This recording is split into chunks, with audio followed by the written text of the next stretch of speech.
recuerdos inolvidables del álbum de la música huanca, en la voz de María del Mantaro, Dulce Pucarina. Para producciones musicales, Amigos, con clase ganadora. Canciones y más canciones siempre les traigo, que brotan de lo más hondo del alma mía. Canciones y más canciones siempre les traigo, que brotan de lo más hondo del alma mía.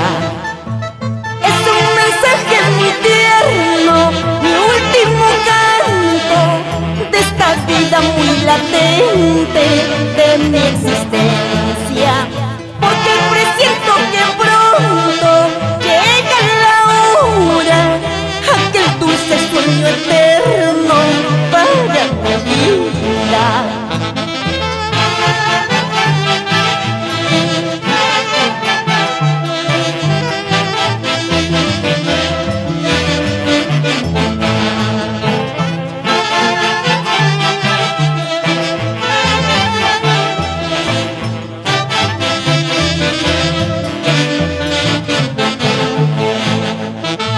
Cuando de repente te hablen sobre mi nombre, alguien que hubiese llorando mi eterna ausencia. Cuando de repente te hablen sobre mi nombre, alguien que hubiese llorando mi eterna ausencia.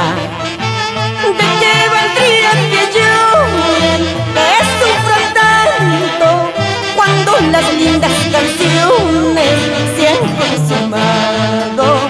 Y a mis amigos les digo, gracias por todo, si el destino estaba escrito, ya no hay remedio.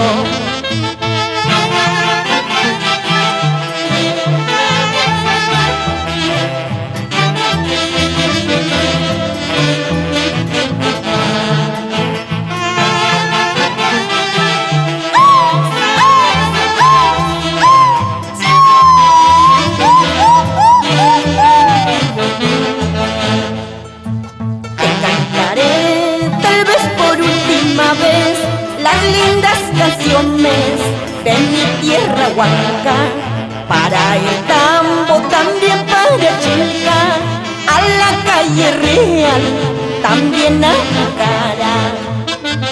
Te cantaré tal vez por última vez las lindas canciones de mi tierra huanca, para el tambo, también para Chilca, a la calle real, también a Pucara.